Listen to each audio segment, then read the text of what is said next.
So I've been away for a few weeks because life, the universe, and everything got in the way, and it took me away from video game news and various other things for about a month to 6 weeks. It's something that could happen to anyone, no matter how good your plans are, no matter how talented or hardworking you are.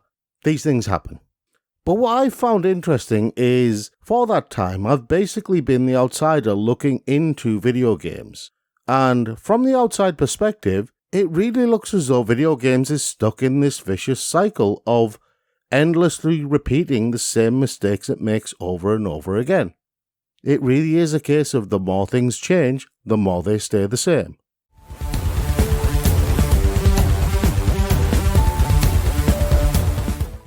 Hi, I'm Rob, and welcome to Ghostly News, and our first story is an example of how the more things change in video games, the more they stay the same, and of the vicious cycle that video games finds itself in.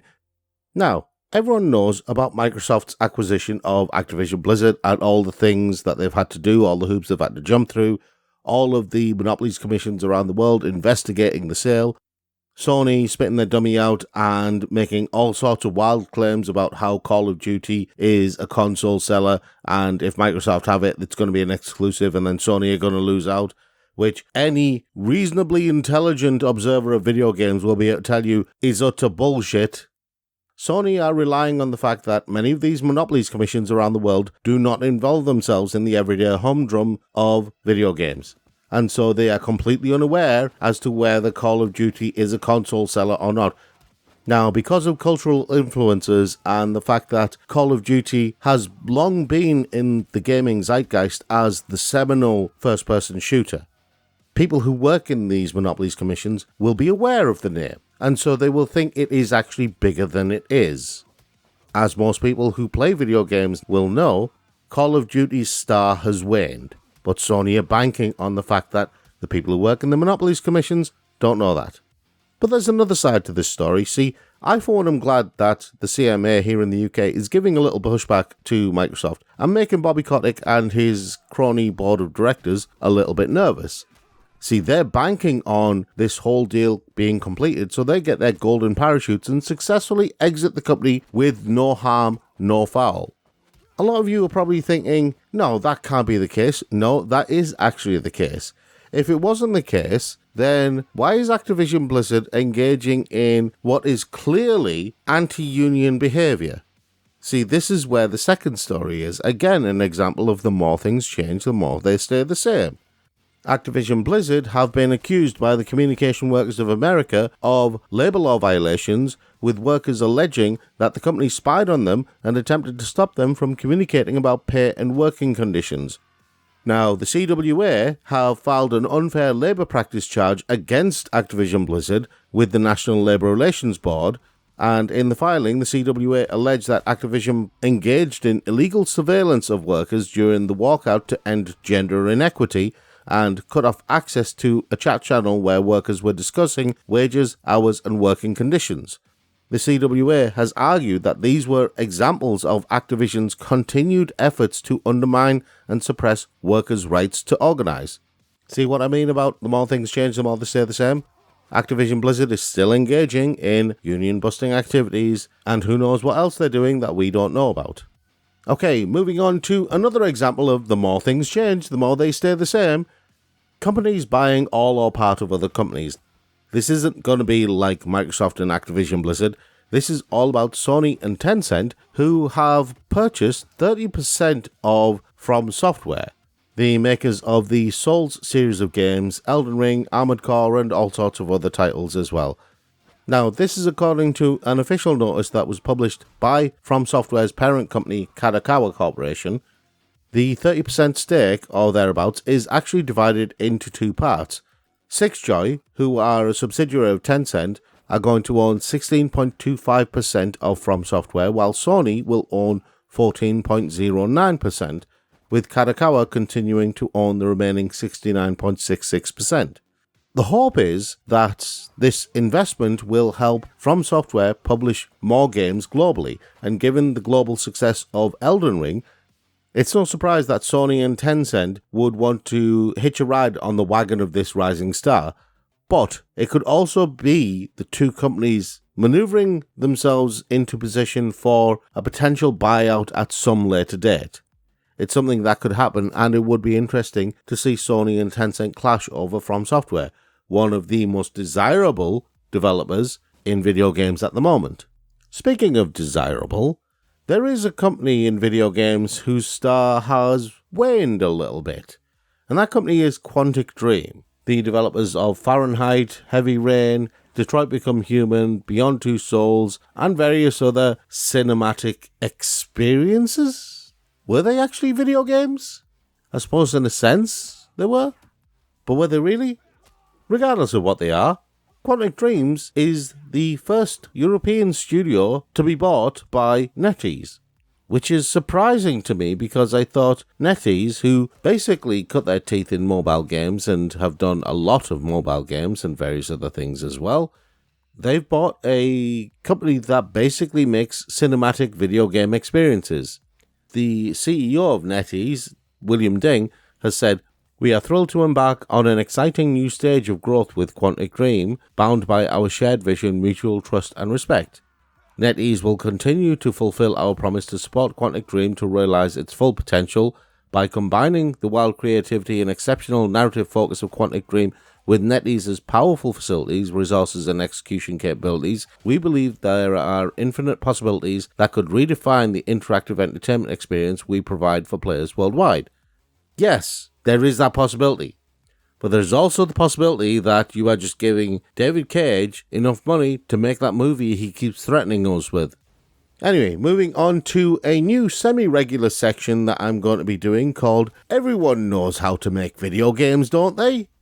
And in this section, we're going to focus specifically on the education side of video games. See, there was an interesting story. Masahiro Sakurai, the director of Super Smash Bros., has launched a new YouTube channel that's dedicated to game design. There is an introductory video to this channel, and on there he says, "I want to try and help make games around the world a little more fun. I should be able to reach more people than with a lecture, a conference, or a book by doing it through YouTube," which is a great idea. Loads of people learn things from YouTube every day, and I think having a channel, especially one dedicated to games design from a respected developer like Masahiro Sakurai, is a big plus for the industry. It's a step forward in the right direction. But is it enough of a step? Well, Warner Bros. And Rocksteady Studios obviously don't think so. See, they have, instead of doing a YouTube channel, opened an initiative that you can already apply to if you are 18 or older in the UK, and the emphasis for the applicants is that they may not have access to traditional pathways into the video games industry, such as university courses or internships, or you're already kind of working in the video game space, but you haven't gone there through traditional methods. The course is going to be free, and it will offer financial assistance such as bursaries for travel and childcare.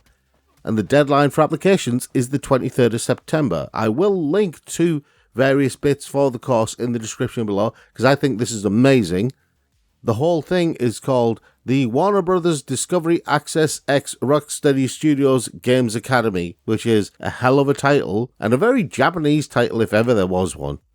The program consists of 12 weeks of training for roles in art, audio, QA, and game design, all of which will be taught using a curriculum developed in partnership with Next Gen Skills Academy and Rocksteady Studios.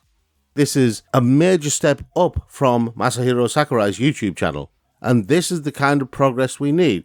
If people want to work in video games but have non-standard skills or a non-standard history with games, this is a great way for them to break into the industry. Maybe they've got good ideas for games, maybe they've got good ideas for technology in games or something like that. Talent is always the most precious commodity when it comes to any industry. As I said, I will link to various things, including the application page for this course in the description below. I do think if you are interested in video games and you want to learn more, it is worth applying for, especially if you are here in the UK. Moving on to yet another example of the more things change, the more they stay the same. Another company has jumped on the bandwagon of trying to milk its franchises for everything they're worth.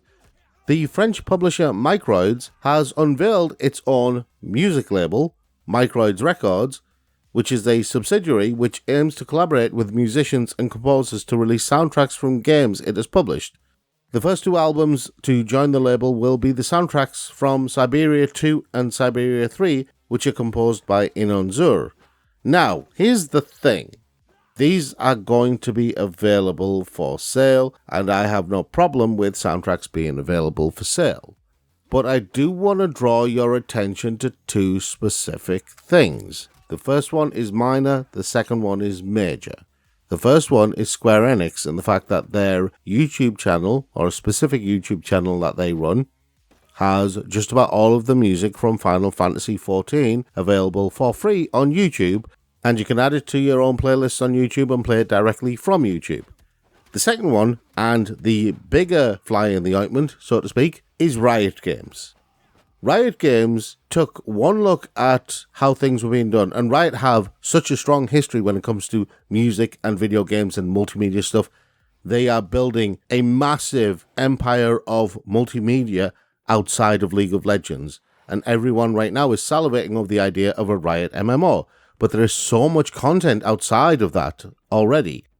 Riot did something called Sessions, which is a collection of music developed in partnership with a number of talented musicians that anyone can use in their content without concern of copyright strikes. Now, I'm not sure historically how many of these Sessions albums have been available. They're usually multi-track albums. I think the latest one is a 29-track album, and a lot of it could be described as lo-fi, hip-hop, kind of relaxing, soothing, environmental music, that sort of thing. Mainly backing tracks, and it might not be on the same level as what Microids are offering. But, and here's the kicker, this is for free. This is stuff you don't have to pay for that you can use in your own content. Now, I know when you're talking about music from video games, sometimes you just want to listen to a particular track from a video game. But like I said, Square is doing the Final Fantasy XIV stuff, and there are some absolute bangers in Final Fantasy XIV. There are some good pieces of music within the Sessions albums. There are other things that are available when it comes to video game music, and I'm not sure whether the music from Siberia 2 or 3 is going to be attractive enough to make this a good business proposition for Microids. I can understand maybe Bethesda wanted to sell the Skyrim soundtrack, and a lot of people were banging on about the Skyrim soundtrack and wanted to listen to the Skyrim soundtrack. Totally understandable. It was a popular game. Likewise, you have games where music plays a big part of the game, or the selection of music plays a big part of the game, even though you might not realise it. So games like FIFA and Forza Horizon and Gran Turismo, the selection of tracks on offer are usually a great platform for new and upcoming artists to showcase their stuff. But even games like FIFA and Forza and Gran Turismo do not have OSTs, albums, of their music being released for retail sale or digital download sale, which is surprising given how money-hungry EA tends to be. I'm amazed that they didn't go down that avenue, because FIFA historically has had some absolute bangers as well. It's a surprising oversight on the part of EA.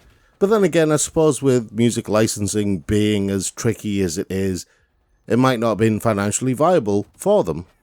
That might be an interesting rabbit hole to explore at some point in the future. Anyway, back to Microids and their record label. It is an interesting approach, I will give them that. I'm not sure how it's going to pan out for them, but I will be here watching this space, so I will let you know how it all goes. As for Riot Sessions, I will link it in the description below so you can check it out for yourself. There are, as I said, other video game music resources available for content creators. Harris Heller's Stream Beats is another good resource, for example. Again, I'll link that in the description below as well. You can Google it, there are plenty available. On the subject of multimedia and franchises being adapted into other forms, Sony have decided that they're going to do a Gravity Rush movie, and Emily Jerome is set to write the movie's script, while Anna Mastro has been named as the director. Now, Anna Mastro and Emily Jerome are two people who I haven't heard of, so the only thing we can really do is watch this space and see how things progress. Personally, though, I am really confused as to why they chose Gravity Rush over a whole host of other titles. Why Gravity Rush? Why that in particular? There are people who want to understand the thought process, Sony, so please explain if you can. Moving on to another Sony adaptation. They are reportedly developing a Days Gone live-action adaptation, and apparently Outlander's Sam Heughan and X-Men First Class's Sheldon Turner are said to be attached to the project. And again, I'm a little bit confused because is this a sop to Ben Studios, the developers of Days Gone, who were effectively snubbed by Sony and forced to make a completely different game, even though Days Gone actually did reasonably well and they wanted to make a sequel? Or is this Sony having so much faith in it that they didn't want a sequel, they wanted to go directly to live-action TV? Which I seriously doubt. But that's not the most bizarre thing that's getting adapted into the silver screen, the small screen, whatever you want to call it. See, Sega have announced that they are working on films for Space Channel 5 and Comix Zone. And apparently, the producer of Sonic the Hedgehog, Toru Nakahara, is on board for the adaptations. Now, colour me very, very confused. Maybe not so much for Comix Zone, because I can understand with the current trend of superheroes and comic book adaptations, Comix Zone is an unusual title, but it fits into that category, so it could work. The one that's really confusing me is Space Channel 5. Now, I'm not confused because of Ooh La La or the aliens or anything like that. And yes, before you ask, it is Ooh La La, not You La La. No, it's none of those things that makes me confused. What makes me confused is the fact that this is a rhythm action game involving a space station being taken over by aliens and you have to effectively dance fight and beat them. Last time I saw dance fighting in any kind of movie, I think it was Mystery Men, and it was the Disco Boys who were doing the dance fighting. How do you make a workable story for a film adaptation from something like Space Channel 5? That's like saying, hey, we're gonna do a fantastic movie adaptation of Guitar Hero or Dance Dance Revolution. Yes, there may be the odd name character in those games, but that doesn't mean it automatically translates into another format as a complete story. There's a lot of work needs to be done on the Space Channel 5 one. Not sure how they're going to do it. Moving on to our final few bits of news. First up is a Kickstarter, which I am linking down below because even though it's fully funded, I do want more people to see it because it involves two of my favourite JRPG franchises of all time, the first being ShadowHearts and the second being Wild Arms. The combined Kickstarter, or double Kickstarter as they call it, is from the creators of both franchises, ShadowHearts and Wild Arms, who have teamed up to promote and kickstart their games, their new titles, Armed Fantasia, which is a spiritual successor to Wild Arms, and Penny Blood, which is a spiritual successor to ShadowHearts. The Wild Arms creator, Akifumi Kaneko, has teamed up with other Wild Arms veterans to create Armed Fantasia, while the creator of ShadowHearts, Matsuzo Machida, is leading the game design on Penny Blood. Now, aside from the fact that this relates to two of my all-time favourite JRPG franchises, what I find interesting is that these two very experienced and well-respected developers have decided to collaborate with each other on Kickstarter, and it suggests an avenue forward for any developers who are having difficulty funding their games. Maybe work with another developer who's having difficulty funding their games, put together a plan of action, put forward a Kickstarter, and maybe people will be more willing to fund it if it's two games instead of just the one. Okay, our final story has to do with Xbox and Game Pass. In Ireland and Colombia, Game Pass for friends and family has been launched, and yes, it is a little bit more expensive than Game Pass, but you can have up to 4 people attached to one Game Pass account for what is actually a fairly reasonable price. You're looking at about 18 to 20 quid in terms of UK pounds sterling, and I'm okay with that. I think it's a great idea. As long as the 4 people are within the same country, that's a really good idea. It gets more people onto Game Pass. You're going to see the numbers for Game Pass exploding exponentially. Loads of students are going to do this. Households of students are going to have one Game Pass account and they all contribute to it monthly. This is going to be a killer blow to just about every other subscription service for video games because all of the students are going to go for this. What the effects of this are going to be remains to be seen, but I am very, very curious. Microsoft have the ability to put this out at a competitive price, which they have. So what does this mean for other subscription services? We will keep an eye on that story and let you know how things are progressing. For now though, let me know what you think about the stories that we've covered in today's episode in the comments below. I'll be back on the next episode of Gossy News, and I will be putting out more episodes of The Big Slice. I haven't forgotten, just things unfortunately did get in the way. I do have an episode on unions that is coming out very, very soon.